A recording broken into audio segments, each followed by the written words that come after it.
Представь, что ты можешь шагнуть назад во времени. Не на 1000 лет, не на миллион, на 300 миллионов лет назад.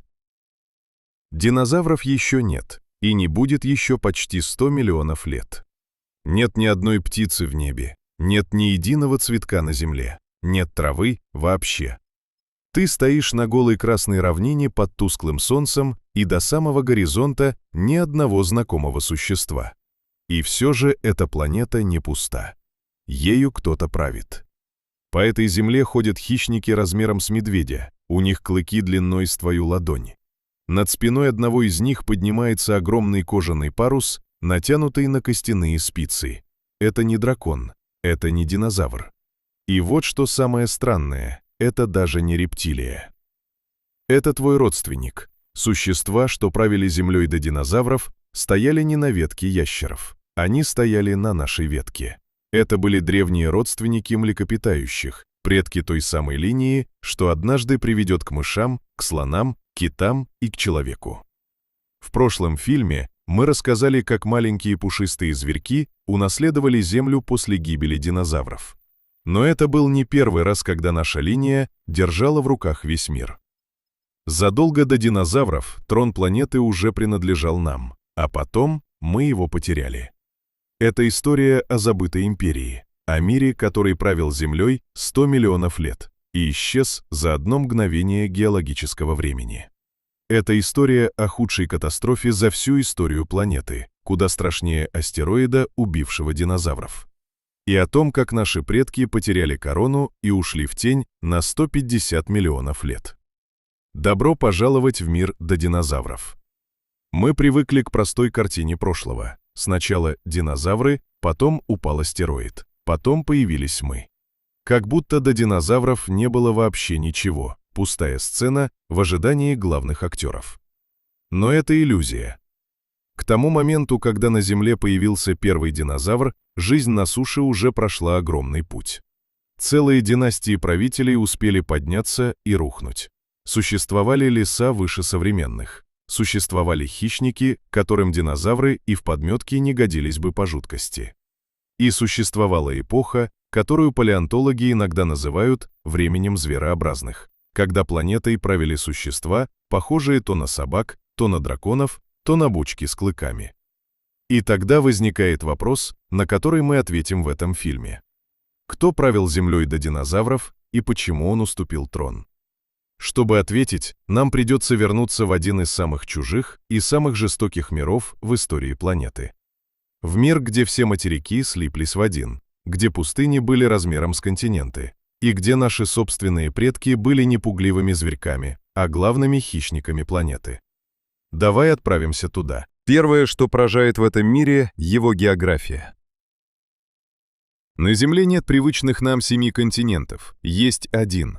Все участки суши, которые мы знаем сегодня – Африка, Европа, обе Америки, Австралия, Антарктида – слиты в единый гигантский суперконтинент. Ученые назвали его Пангея – вся Земля. Он тянется от одного полюса до другого, а вокруг него один единственный мировой океан – Панталасса. У такого мира суровый характер. Когда вся суша собрана в один кусок, в его центре нет океана, который смягчал бы климат. Внутренние области Пангеи превращаются в чудовищные пустыни, раскаленные днем, ледяные ночью, где дождь не выпадает годами. Сезоны здесь — это не лето и зима, а скорее, когда можно выжить и когда нельзя. А ведь незадолго до этого мир был совсем другим. В предыдущем каменноугольном периоде Землю покрывали бескрайние теплые болотистые леса, те самые, из которых потом образовался почти весь уголь, что мы жжем сегодня. В тех лесах воздух был так насыщен кислородом, что насекомые вырастали до чудовищных размеров. Стрекозы с размахом крыльев почти в метр, многоножки длиной с человека. Но к концу этой эпохи климат сменился, леса отступили, болота высохли, и на смену влажному зеленому миру пришла сухая жесткая Пангея. Выживать в ней стало по-настоящему трудно, и именно эта суровость закалила тех, кто поднимется на вершину. Это поздний пермский период, последний отрезок огромной эпохи, которая длилась с 299 до 252 миллионов лет назад. И именно в этом суровом мире наши предки взошли на вершину. Их называют синапсиды. Запомни это слово. Синапсиды — это не динозавры и не ящеры. Это огромная ветвь жизни, которая отделилась от рептилий еще 320 миллионов лет назад в каменноугольном периоде. На этой ветке стоят все млекопитающие на Земле, и пы в том числе. Различить их можно по черепу. У синапсид за глазницей одно характерное отверстие, к которому крепятся челюстные мышцы. У линии, что привела к ящерам и динозаврам, отверстий два. Один маленький признак на кости, и по нему палеонтолог за секунду отличает нашего далекого пращура от чужой ветви жизни. Это отверстие есть и в твоем собственном черепе. Пощупай висок. Так вот, в пермском периоде синапсиды были не на обочине жизни. Они были ее хозяевами. Самый знаменитый житель этого мира – существо по имени Димитродон. Ты почти наверняка видел его на картинках и почти наверняка считал динозавром. Это ошибка, которую совершают почти все. Димитродон жил за 30 миллионов лет до первого динозавра. Он ближе к тебе, чем к тираннозавру. Представь себе хищника длиной до 3,5 метров и весом в четверть тонны. Мощные челюсти и, самое узнаваемое, гигантский парус на спине, натянутый на вытянутые отростки позвонков. У крупных особей он поднимался выше человеческого роста. Зачем нужен был этот парус? Точного ответа у науки нет. Есть гипотезы. По одной из версий, парус работал как солнечная батарея. Утром, развернув его к низкому солнцу, холодное животное быстро прогревалось и выходило на охоту раньше соперников. По другой, парус был сигналом для своих, способом показаться крупнее и опаснее. Возможно, верны обе версии сразу. Так или иначе, это было одно из первых по-настоящему странных и величественных существ, что породила суша. И Димитродон был не одинок. Рядом с ним по тому же миру бродил его дальний родственник Эдофазавр. У него тоже был парус на спине, но сам он был не хищником, а растительноядным и питался низкой пермской зеленью. Природа будто провела эксперимент. Одну и ту же идею, парус на спине, она примерила и на охотника, и на его потенциальную жертву. Это и есть мир ранних синапсид, пеликозавров. Целая галерея существ, у которых уже проступают черты будущих зверей, но которые еще выглядят бесконечно чуждо для нашего глаза. Но куда важнее парус не на спине, а то, что было во рту. Само имя Димитродон означает 2 размера зубов. И в этом ключ ко всей нашей истории. У рептилий зубы обычно одинаковые, ряд простых колышков. А у Димитродона их было 2 типа – длинные кинжалы-клыки спереди и режущие зубы дальше. Это первый шаг к зубам, которые есть у тебя во рту прямо сейчас, к разделению на резцы, клыки и коренные. Наша линия уже тогда училась не просто хватать добычу, а разделывать ее. Димитродон царствовал в раннем Перми, но он был лишь прологом. Настоящие монстры, те, кто доведет идею хищника-синапсида до предела, появятся позже. И они будут еще ближе к млекопитающим. Шли миллионы лет, и синапсиды менялись. От ранних неуклюжих форм вроде Димитродона произошла новая, более совершенная группа – терапсиды. И вот это уже почти звери в полном смысле слова. Их лапы развернулись из растопыренной ящеричной позы под тело. Они встали прямее, как собака или кошка, а не как крокодил. У многих, как предполагают ученые, уже появлялись зачатки шерсти и теплая кровь. Они дышали активнее, двигались быстрее, могли быть деятельными даже в холодные пермские ночи. Среди них были и стадо растительноядных, и стаи хищников. На вершину этой новой эпохи поднялись горгонопсы. Запомни и их. Горгонопсы — это вершинные хищники позднего Перми. Представь существо величиной с тигра, с массивным черепом и с парой огромных саблевидных клыков, торчащих из верхней челюсти. За 200 с лишним миллионов лет до знаменитых саблезубых тигров наша собственная ветвь жизни уже изобрела саблезубого хищника. Природа словно отрепетировала будущее заранее. Крупнейший из них носит имя иностранцевия, в честь русского геолога, на чьей земле нашли первые кости. Это был зверь под 3 метра длиной, главный убийца своего мира. Он, как полагают палеонтологи, охотился из засады. Короткий мощный рывок, удержание добычи сильными передними лапами, и удар сабельными клыками. А кем была его добыча? В основном дицинодонтами. Это огромная группа растительноядных терапсид, и выглядели они на редкость странно. Коренастое бочкообразное тело, почти беззубая челюсть, превращенная в роговой клюв, как у черепахи, и пара бивней, торчащих вниз. Одни были размером с собаку, другие — с быка. Они паслись огромными стадами, рыли норы, объедали низкую растительность Пангеи. Именно дицинодонты были коровами пермского мира, основой всей пищевой цепи, тем мясом, ради которого эволюционировали сабли горгонопсов. И вот что важно понять про всех этих зверей. Они уже не были холодными ящерами. У многих терапсид, как предполагают ученые, была теплая кровь, возможно, зачатки шерсти и даже усов вибрис на морде. Некоторые, судя по находкам, рыли норы и, вероятно, заботились о потомстве. Это уже не рептильный мир. Это черновик мира млекопитающих за 200 с лишним миллионов лет до того, как млекопитающие по-настоящему завоюют планету. Останови на секунду эту картину. Поздний Пермь. Гигантский суперконтинент. По красным равнинам бродят стадо бочкообразных растительноядных с клювами и бивнями дицинодонтов. А за ними в тени крадутся саблезубые горгонопсы. И все они, и охотники, и жертвы, наши родственники. Это не эпоха ящеров, это эпоха наших предков. Целый мир, которым правила наша ветвь жизни за 100 миллионов лет до того, как природа вообще придумает динозавра. А теперь самый честный вопрос. Откуда мы вообще все это знаем? Ни один человек не видел пермский мир. Между нами и им 250 миллионов лет. И все же мы можем описать этих животных вплоть до формы клыков. Откуда такая уверенность? Ответ лежит в камне. В нескольких местах планеты сохранились целые кладбища пермской жизни. Самое знаменитое – пустынное плато Кару в Южной Африке.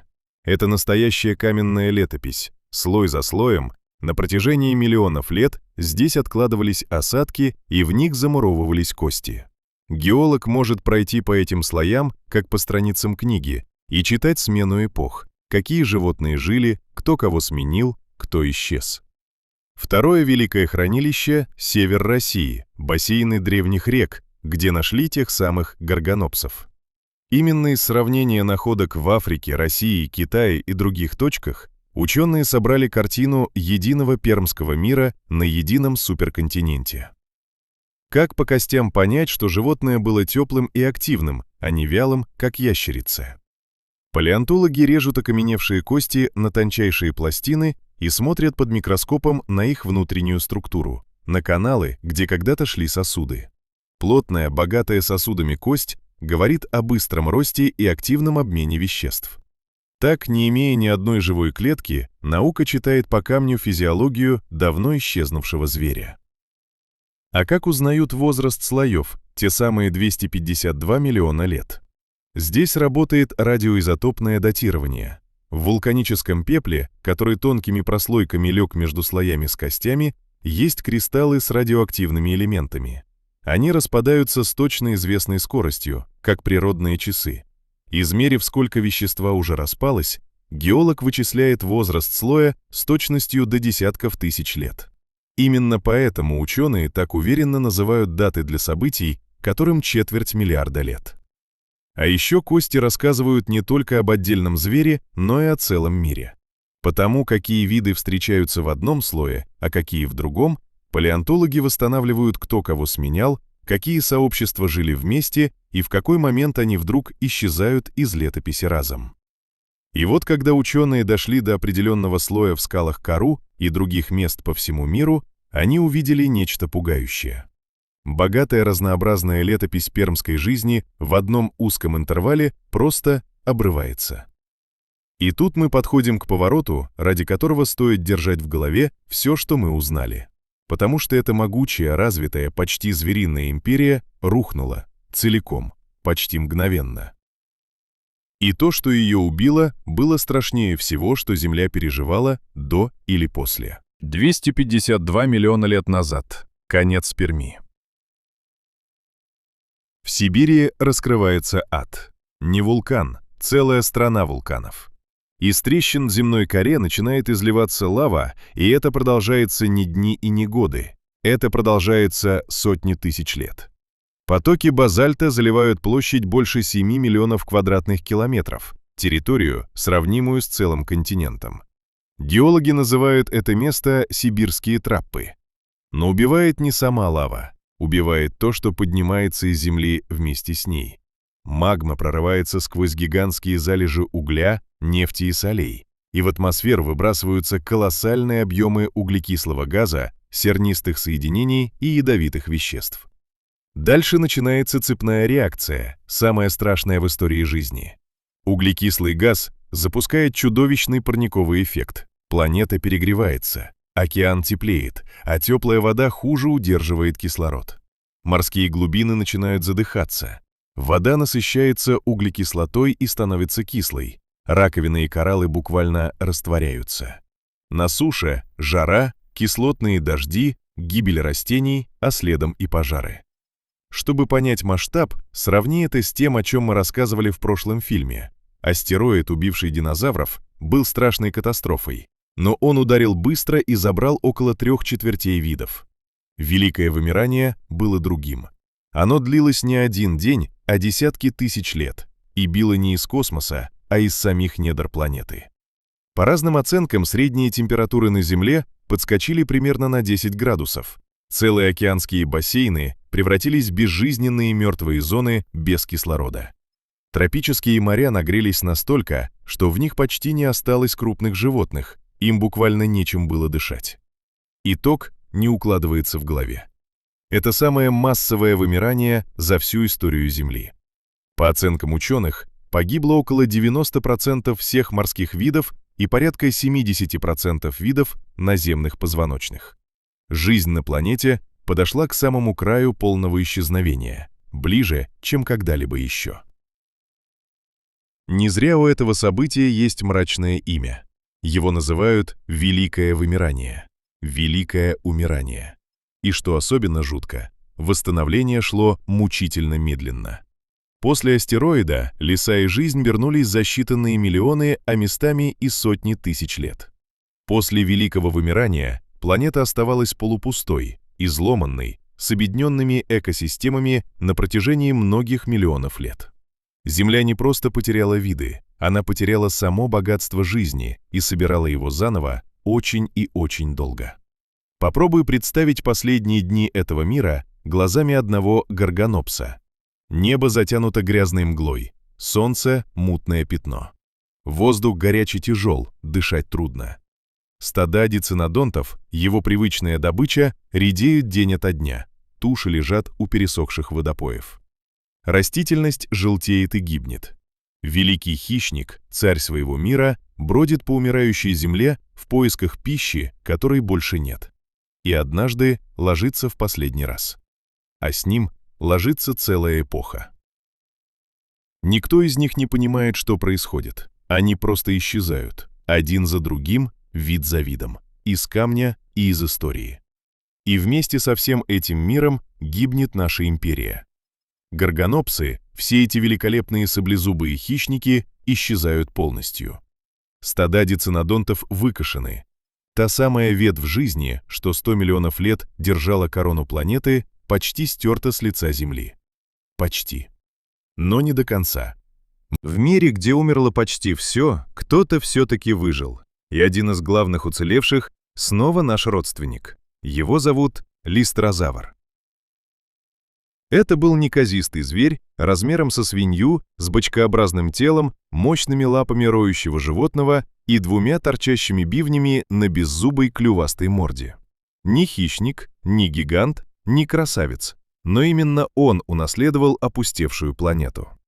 В раннем Триасе, сразу после катастрофы, листрозавр совершает нечто беспримерное. По оценкам ученых, он составляет до 3/4 всех наземных позвоночных планеты. Представь себе мир, где почти все крупное животное вокруг – это один и тот же вид. Никто за всю историю Земли больше не доминировал так тотально. Опустевшая после Великого вымирания планета на время превратилась в планету одного зверя, И этот зверь был с нашей ветви.